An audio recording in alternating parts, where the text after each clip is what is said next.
As you look at the property, this is what you got. A truck parked over there. Yes, I rented an auger for fence post. No, I'm not doing it by hand anymore. I did that growing up. I have no desire. Got a makeshift gate at the front because this property's been abandoned for a long time and basically has been used for kids to hang out and drink. A lot of drug deals have went down. You'll see a lot of the graffiti, things like that as we get back to the building. But here's what we got to work with.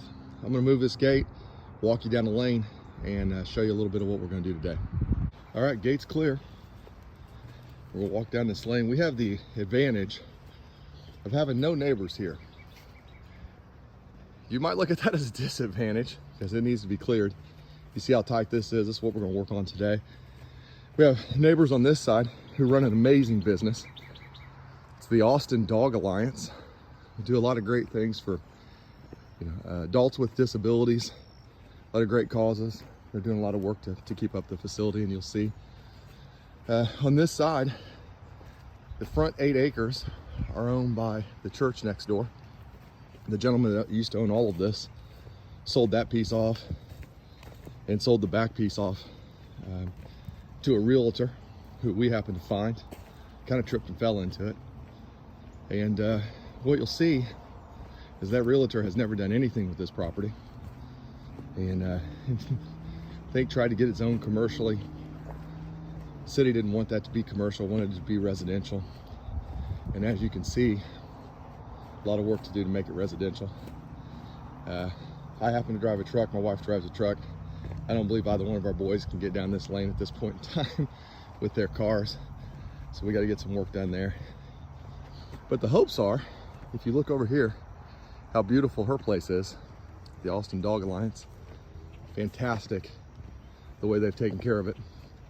That's what we hope to turn ours into. And you'll see this side, there's a little bit of clearing there. They've worked over time, but haven't done a great job with it. Had great communication with the church. They're going to allow us to also help out once we get our place under control. Try to get theirs under control as well.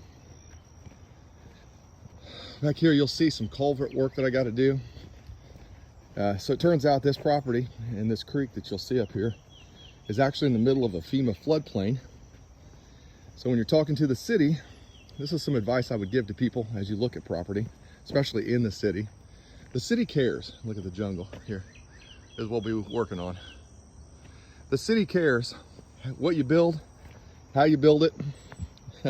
Don't just assume that things are permitted. You'll see the building back here. It was not permitted. We've had to go through that work as well.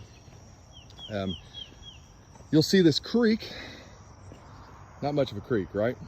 When you look at it, one, it needs bulldozed, it needs cleaned. But this is a major drainage for the city where we live. And it's FEMA has dedicated it a floodplain and have said, hey, look, things need to roll through there. So don't just think to yourself, oh, we'll just fix it, making a nice, easy culvert. No, that's not what we have to do. It's going to be quite the job. You'll see it. We'll video it for you. It's a pretty intense thing. If you see how pretty her property is over here, that's what we're looking to make the rest of this. Hopefully today it'll start to look a little bit more like that once we cut a lot of this crud down.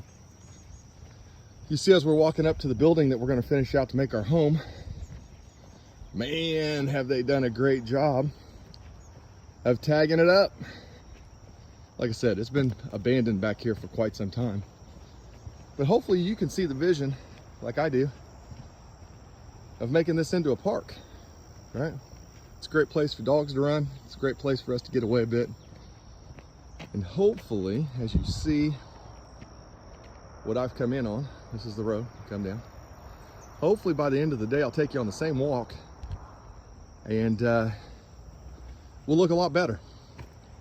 Like I said, I'm still struggling to try to learn how to video and get things done. This video may not be as informative as what you'd like. May not be exactly what you want to see, but hopefully you can see progress. And hopefully, crossing fingers, you'll enjoy the ride. But this here, number one, tractor was purchased. Big Tex Tractors, a little east of Dallas, did a fantastic job of bringing this thing over. This gentleman last night was here at 10 o'clock last night. I know he's got family and needs to get home and everything else, but he was here delivering my tractor, and I appreciate him. We'll talk more about the tractor later, the implements we got. Here's the building. Man, is it overgrown, right guys? This 3,000, I think a little over 3,200 actually is what it ends up being. 3,200 square feet of living space. You start to see, excuse the bad words, it's been a party place. See, we got some lumber, we're ready to roll. Our contractor is going to be here. But you see the view we're hoping for, right? All windows across the back. Should be a nice experience. But this is the project. That's what we're working on. That's what we want to take you on a journey. And I'm going to do a little bit of work, get used to this tractor, and we'll catch you back in here in a little bit.